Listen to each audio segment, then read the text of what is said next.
Ladies and gentlemen, boys and girls, children of all ages, it's another episode of that Geek Smack show that we call Geek Smack. Anyway, we are on season number 6 of Geek Smack.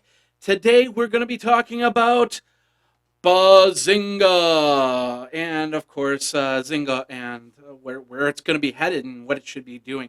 We've got that. We've got a whole bunch more. We're going to be talking about Microsoft. We're going to be talking about Google. There's a way to actually put Google Maps back on your iPhone. I'm going to show you how to do that. Over on the Geeks Max side, we're going to show you Legos. We're going to show you some cool stuff, and we're going to do that now. We're brought to you by our friends over at Wirecast. Go over to geekazine.com/WirecastPC for a PC version, or a Wirecast Mac for the Mac version, and you can do the cool stuff like I do, like this lower third and stuff like that. All right, ladies and gentlemen, boys and girls, let's get into the show for this week.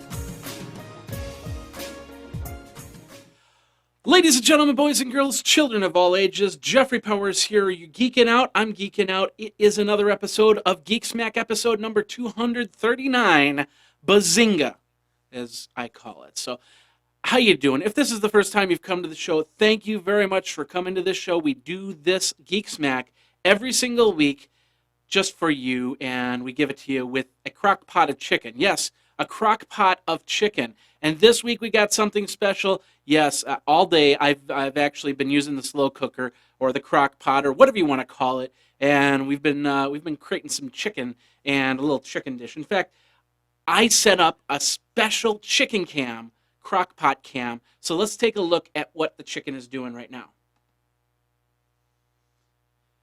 All right, there's the what's in the crock pot cam, and of course you can see that there's chicken, there's a little bit of barbecue sauce, there's some mushrooms, and it's just kind of it's cooking there.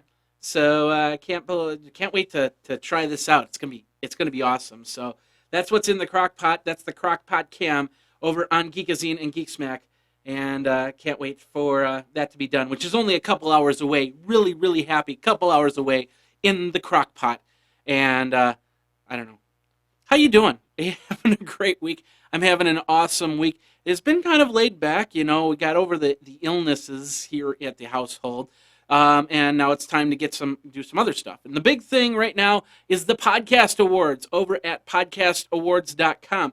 In fact, I should probably call it up and show it to you over at podcastawards.com. Let me do that really quick. Podcastawards.com. All right. Basically, what it is the 8th annual podcast awards.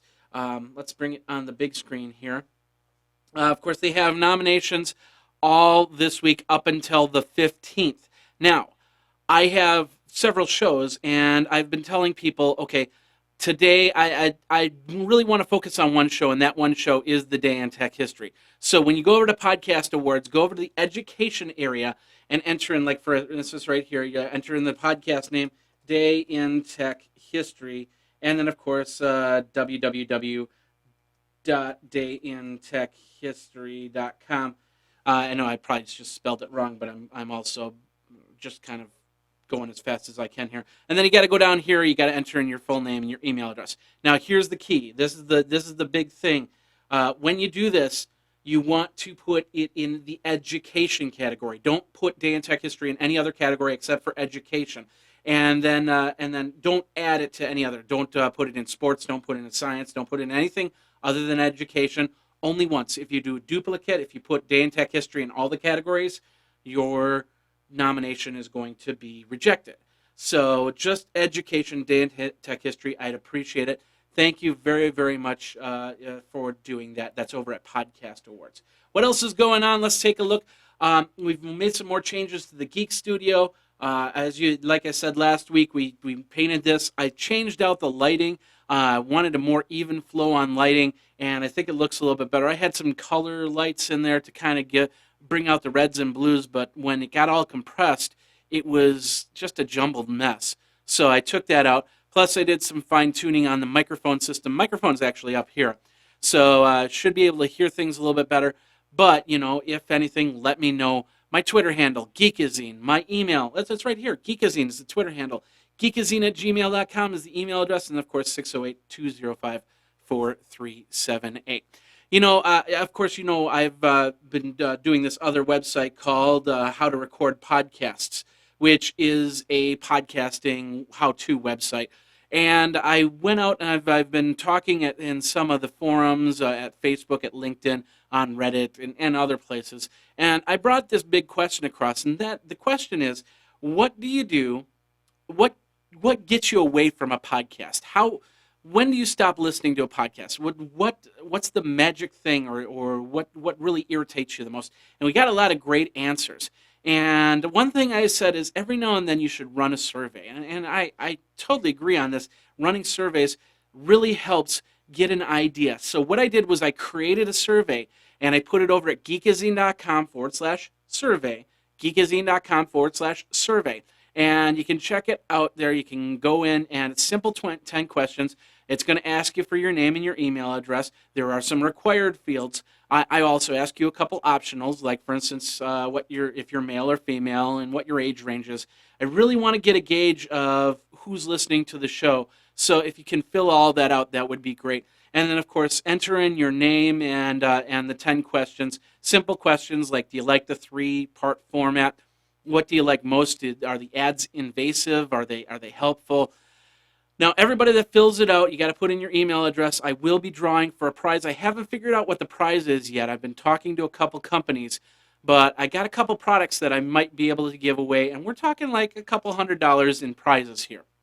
Once I get that information, I will let you know, and then we'll go from there. So go over to geekazine.com/survey, geekazine.com/survey to find out more. All right, ladies and gentlemen, boys and girls, children of all ages, let's get into your Geek Smack for this week.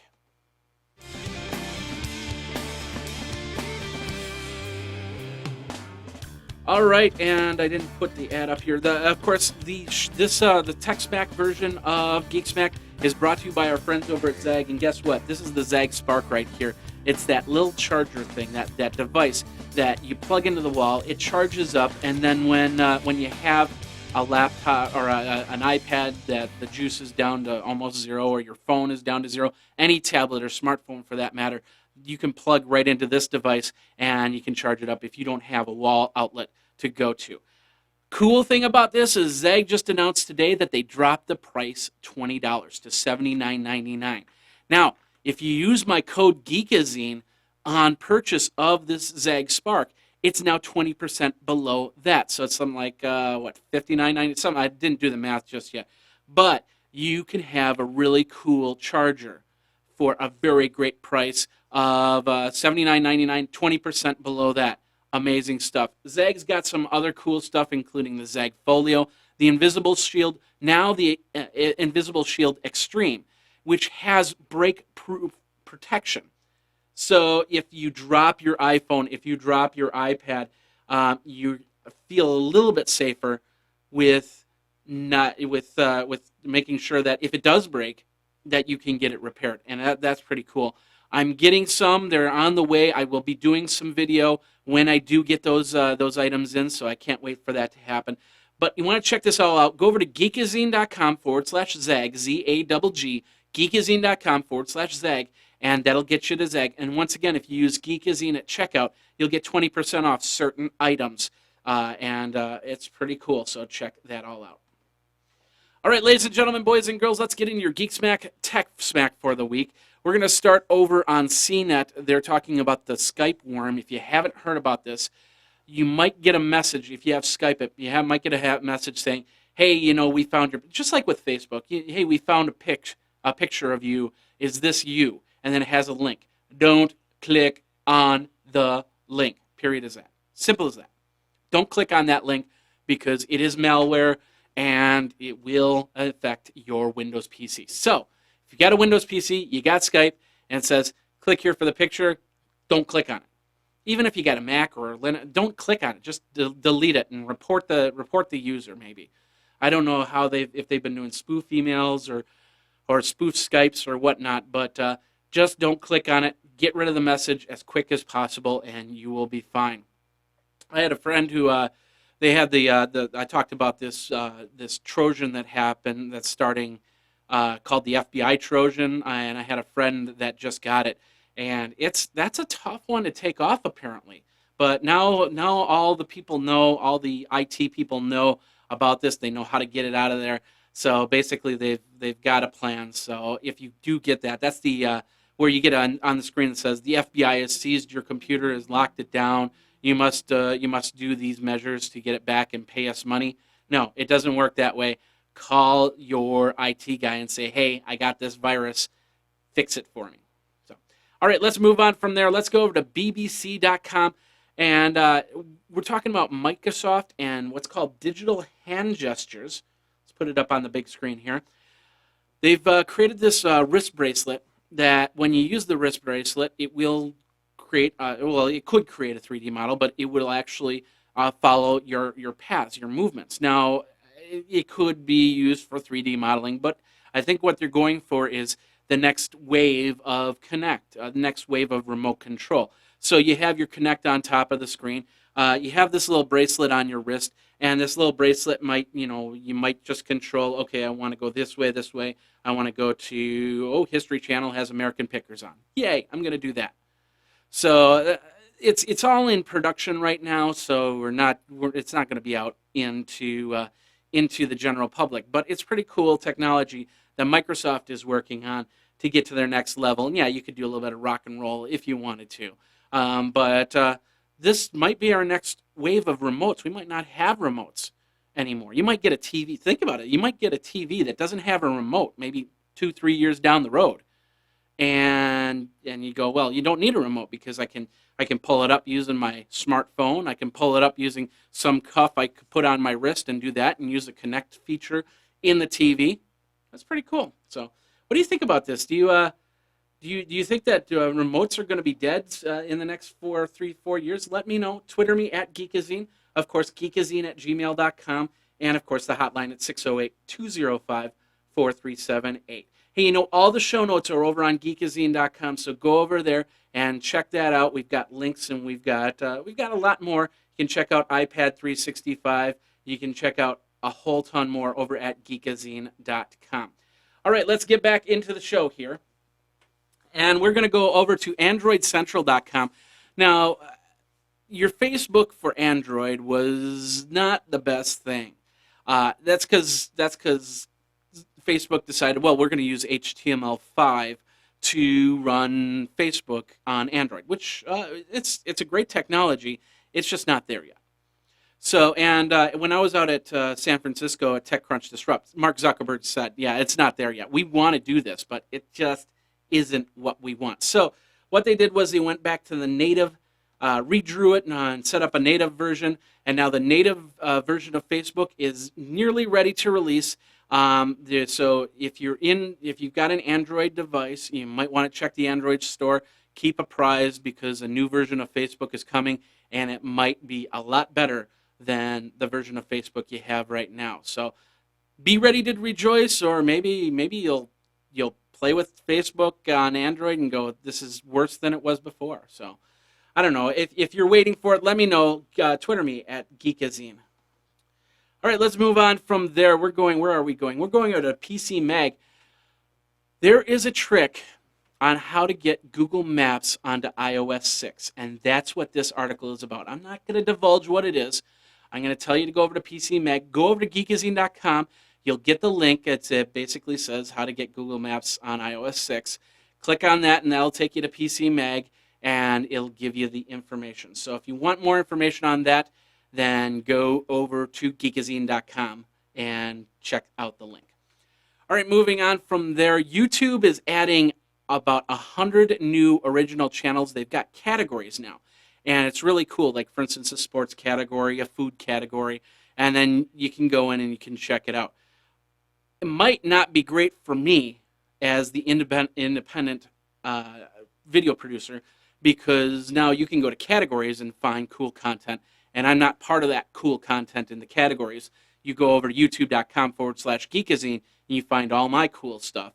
But I don't know. They've got top 25 original channels. They found about 8 million are watching 4 billion hours every month, and it is up from 3 billion earlier in the year.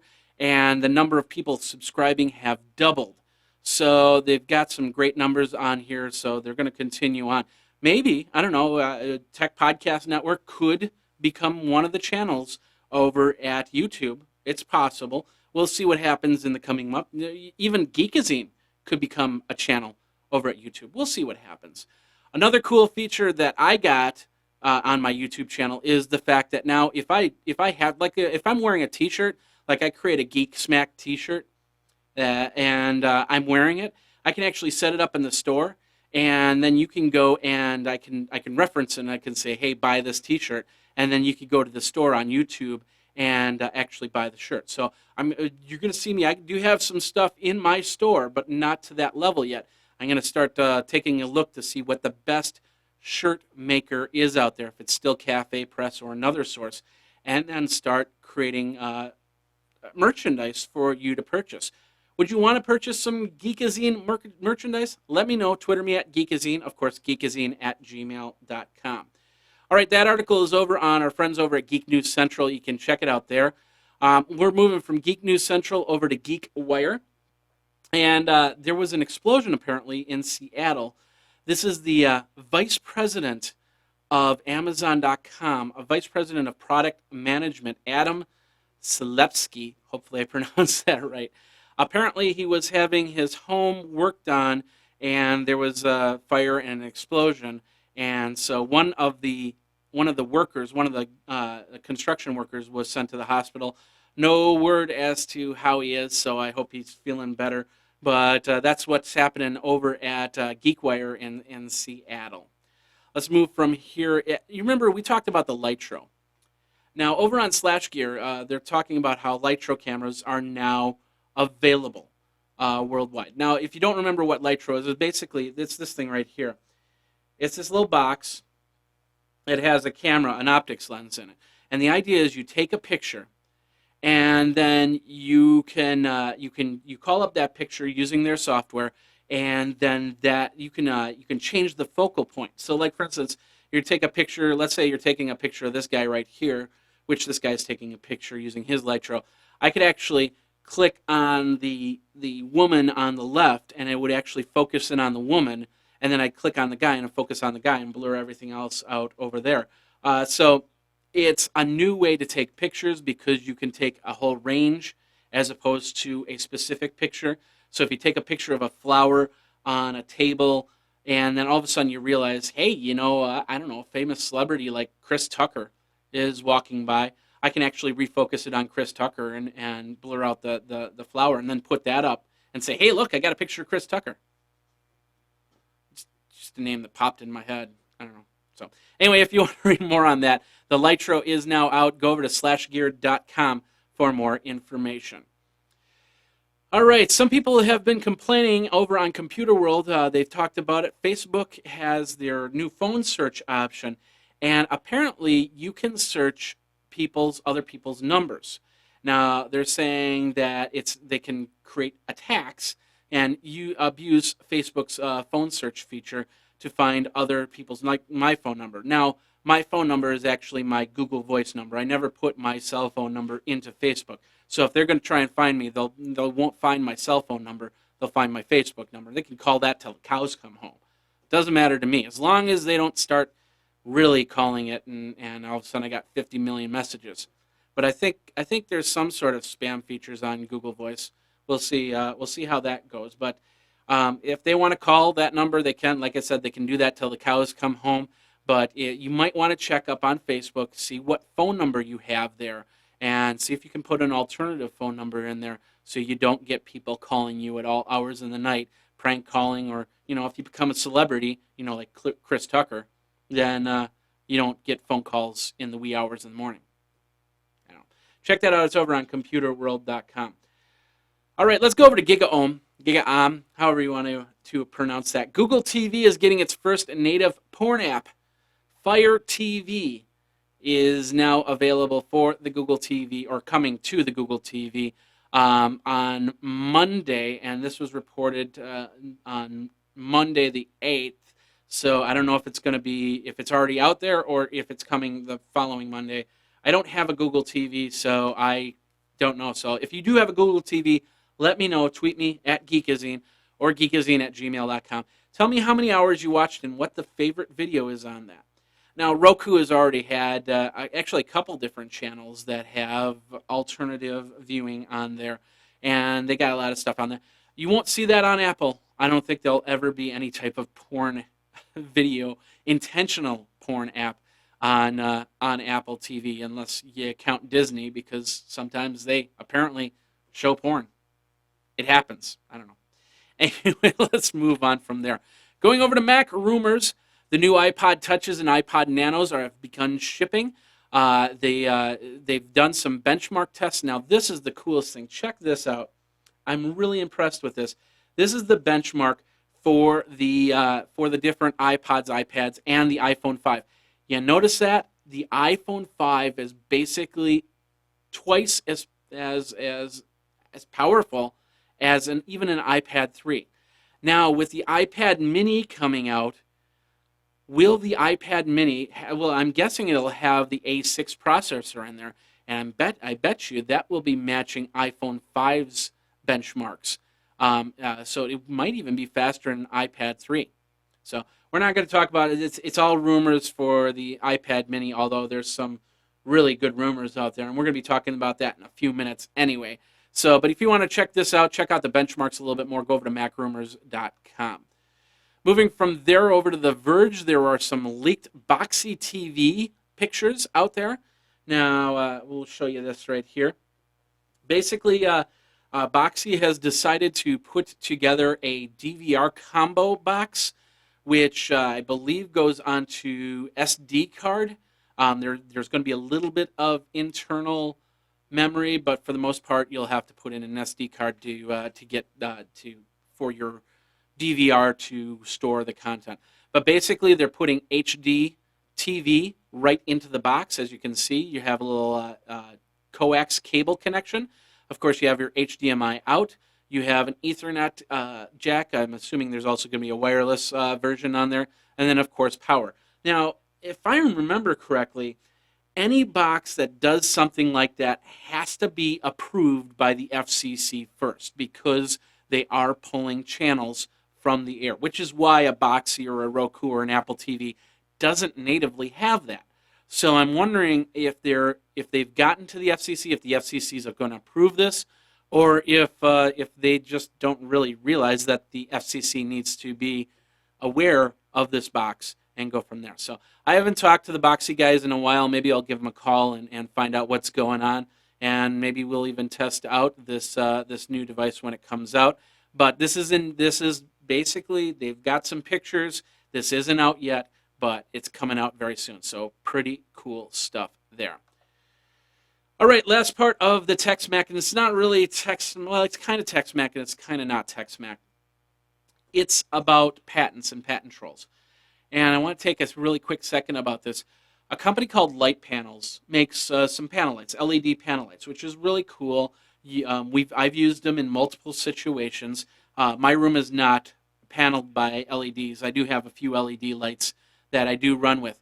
But apparently Light Panels is looking to corner the light panel market by getting certain patents. And because of this, there's a possibility they could monopolize.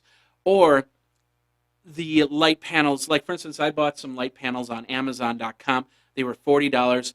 A year ago, they would have been $120. So they've gone down in price. Now, if Light Panels decides to, or Light Panels gets these patents, all of a sudden they've got a corner hold or a thumb hold on the production light panels. And I'll show you a picture here really quick. What's so important, that's the light panels. You got to see the little handcuffs there. What's so important about this is if they get all the patents for this, that $40 light will probably jump up to about $120 to $160 because they'll have to pay royalties.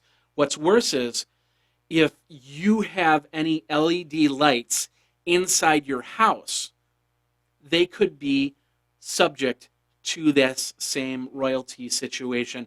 And so if you want to change all your lights to LED lights, you might be paying 3 to 4 times more simply because of these patents. So what this website's all about is a petition to make sure that they don't get these patents, because this is technology that they didn't create. This is technology they didn't invent. So why should they get the patents for it? So I urge you, go over to patentfreeled.com and sign the petition. Of course, I'll have the link in the show notes. Go over to geekazine.com and we'll go from there.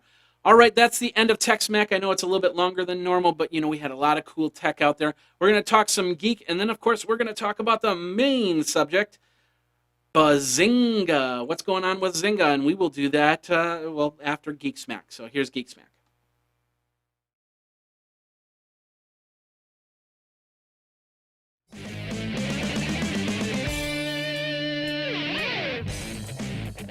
All right, this section of Geek Smack is brought to you by our friends over at Roku. Stop dreaming, start streaming. Get yourself a Roku box. Then you can watch your Netflix. You can watch your Hulu Plus. You can listen to your Pandora, HBO Go.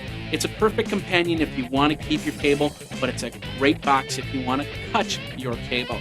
And now they're coming out. The new streaming stick has been introduced, and I believe you can get it in pre-order. Not just yet. But it's a little device here. I'll show you over on the website here. That's this little purple thing right here, the streaming stick, and we'll hit the more button. Basically what it is a little stick that you plug into your HDMI port. And it's fully loaded. You can get Angry Birds $99.99, and you don't have a little box sitting on your wherever, on the table or whatever. It just plugs in the back. You have the remote. They even updated the remote on this stick. Where you can get, they now have a built-in volume button on that. So that is $99.99. Of course, Roku, they have Roku boxes starting at $49.99. It's great. Go over to geekazine.com/Roku. Geekazine.com/Roku. Of course, that helps Geek Smack keep the lights on, and I appreciate that for going over there and checking out those prices. And they even have some refurbished stuff for 25% off. So check it out over at Roku. Geekazine.com/Roku. All right, let's go over to the next one, and I was going to show you a picture here, but apparently, maybe, nope. Okay, they were on some maintenance when I loaded up the picture, but I just reloaded the picture. Looks good. I did not know what what was this called? This was a picture of a home, and I had the name of it, and let me find it really quick. I just have to scroll down here really quick to see this. There we go. It's a paper craft. It's what's called Howl's Moving Castle. And check this out. This is a paper. This is all done in paper. And Howl's Moving Castle is apparently a show, a TV show or a movie or something like that. And it's an anime. And this looks pretty cool for paper. I'm pretty impressed with that. It's got its little tongue sticking out and everything. There's a little gun turret and stuff like that. I found this over on Reddit. You can check it out. Of course, I'll have the link in the show notes and go from there. All right, let's move on from there. We're going over to Flickr.com, Brick Places Flickr, where he's showing you some really cool Star Wars Lego giant chess sets. And this is actually pretty cool. If you want the Hoth Fig View. This is my favorite one, the Star Wars. This is a Hoth of some sort. Let's see if we can call it up really quick. Basically, you have the chess set up on top, and then underneath you have the hidden Rebel base. So pretty interesting stuff, and this is all done with Legos. So if you want to check that out, go over, and once again, I'll have the link in the show notes. Go over to geekazine.com. But this is Brick Place. That's the name of the Flickr profile. And you can check that out. Some really cool Lego stuff right there. All right, going over to npr.org. Apparently, autographs and signatures are getting some refurb, digital upgrades, as they call them. We learn about a person, Sarah Wagner of Wheaton, Illinois, who is a huge fan of the Chicago Cubs. And she got an email that had a recorded message from Kerry Wood, of course, of the Cubs. And just kind of this digital signature.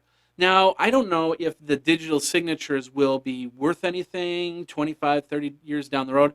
Of course, they always say, watching Pawn Stars and stuff like that, they always say that if it's actually customized to a person's name, they're not as valuable as if they were just a straight up signature. So this signature of Brent Spiner, to me, since it's to me, it's probably not going to be worth as much if he just said Brent Spiner.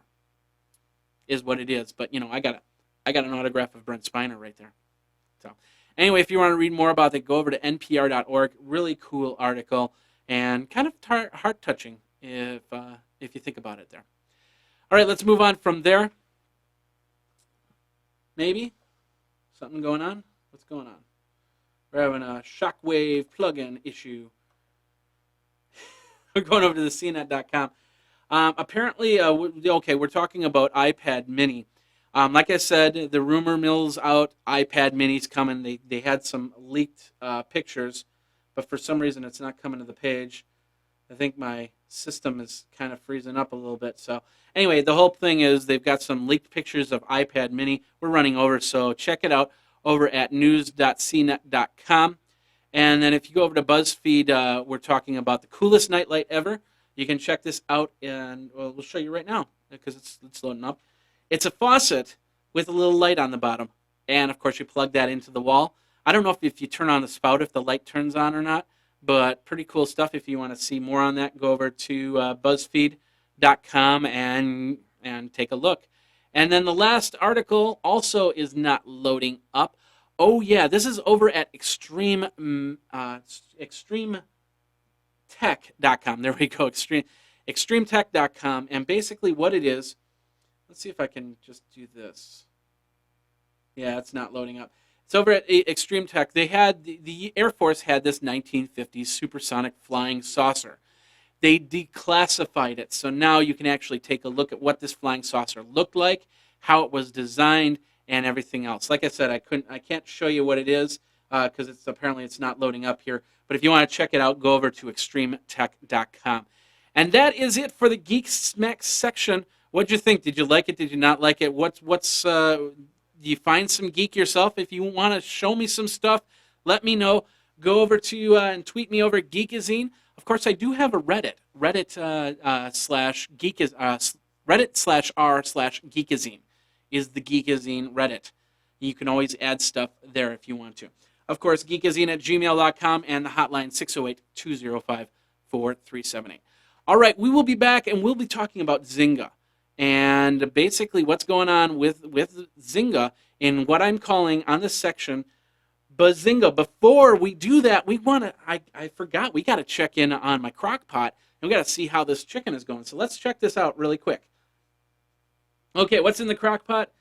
It looks like the chicken's still going, and yeah, it looks really good. There's, like I said, barbecue sauce and onions, and there. So I can't wait. It's going to be ready probably about an hour after I get done with this show. So can't wait to see what's in the crock pot and go from there. So, all right, that is it for Geek Smack section. Now let's get into your main section where we talk Ba-Zynga.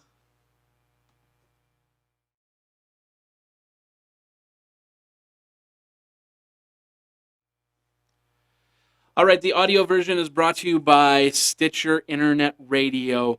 Get your Stitcher on and go over there. You can check everything out. Download it for your mobile device, your Apple, iPhone, your Android, your BlackBerry, your WebOS. And, of course, if you go over to stitcher.com/geek, enter in your email address, they draw for a $100 cash card every single month.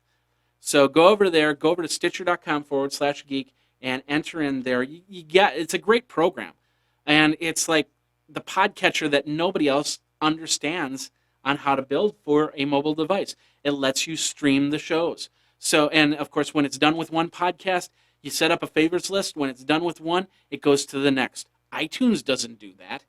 I haven't seen a podcatcher out there that does do that.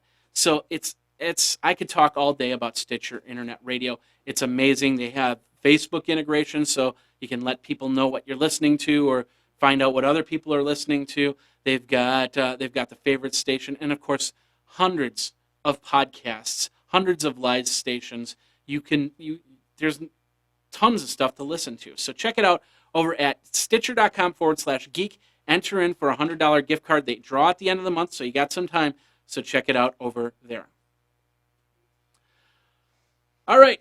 It's time to talk Ba-Zynga.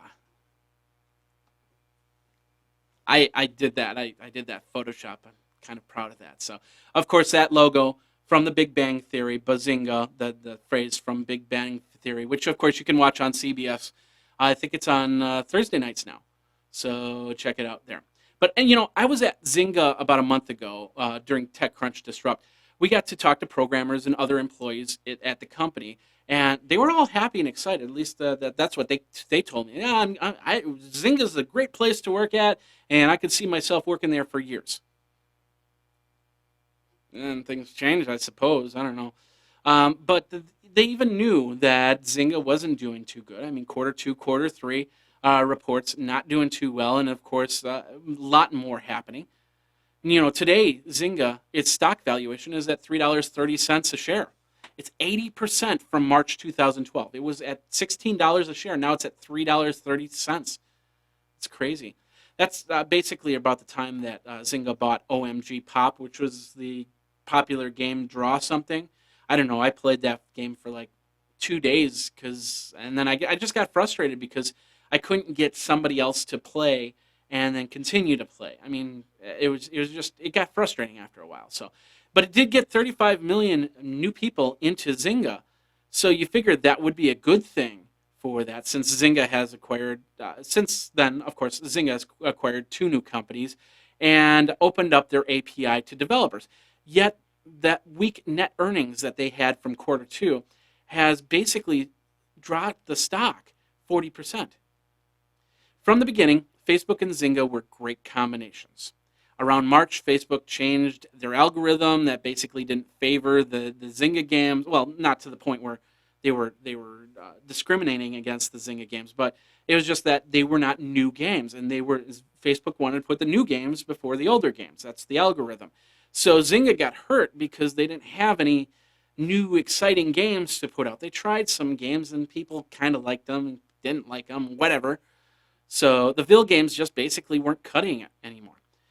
Now, Forbes is saying, because there is some rumors out there that Facebook might be buying or might be in talks to buying Zynga, and Amazon.com might be buying Zynga.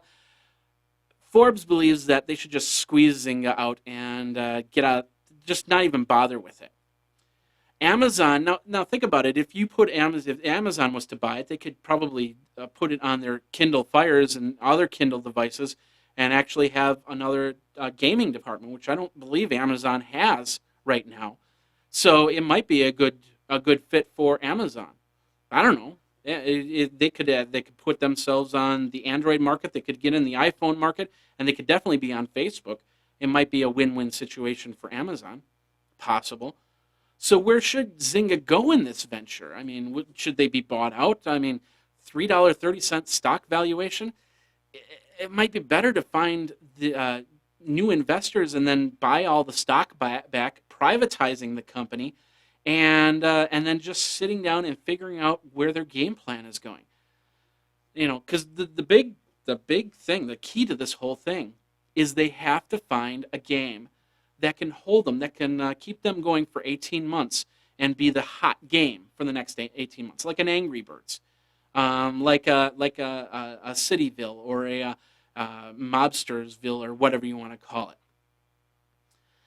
Focusing on the one-on-one strategy games is something that they could easily do. But the one thing that I want to see is, if I don't want to play against somebody on the internet, I want to play against the computer, I have that option. I always say a crowd gaming scenario would also be a good answer. Now, what I call crowd gaming is basically a group of people make the game happen. Yeah, Second Life was kind of a crowd gaming situation because you would interact with other people that were in Second Life. So you create a crowd gaming situation, and then all of a sudden you have a little bit more interest. If somebody drops off the planet, you have somebody right next to them that you can pick up and go from there and keep the interest of the game. So where do we take these games? We've been to Second Life. We've been World of Warcraft. We've been Doomed. We've been Quaked. We've been Diablo'd. We've been Soldier to Fortune. We've been Cityville. We've been Farmville. We've been Mafia Ward and Pokemon or Pokered to death. Where do we go? And what do we do? Some big questions there. What do you think? What do you think Zynga should do to kind of get out of this little deficit? I mean, it's not like they're ready to close shop. It's not like they're going bankrupt or anything like that. They're going to lay off some people. They're going to restructure, and then they're going to build back up. That's how businesses work. That's how companies work. What do you think they should do? Do you have a game or game company that they should take a look at and be a part of? Let me know. Twitter me over at Geekazine. Of course, the email geekazine@gmail.com, and the phone number is always 608-205-4378. All right, ladies and gentlemen, boys and girls, children of all ages, that is the end of Geek Smack for this week. I hope you had fun. I hope you had a good time. I hope you got very informed, and now you're ready to walk out the door going, maybe I should make some chicken in a slow cooker. Let's check in on our slow cooker one last time. I can't wait for that chicken to come out. That's what's in the crock pot for this week. And maybe we'll have some more stuff in the crock pot next week. You know, I like doing some slow cooking because, you know, you just throw ingredients in and then you come home and it's all done. It's ready to go. So now I'm hungry. Dang it. All right. Well, ladies and gentlemen, boys and girls, children of all ages, thanks a lot for watching. My name is Jeffrey Powers. We will see you next week. Of course, check out everything over at Geekazine, including iPad 365. The Day in Tech History over at dayintechhistory.com. And remember, go over to Podcast Awards and the education section. Vote for Day in Tech History. All right, we'll see you next week. You guys take care. And, of course, always geek out. My name is Jeffrey Powers. See you later.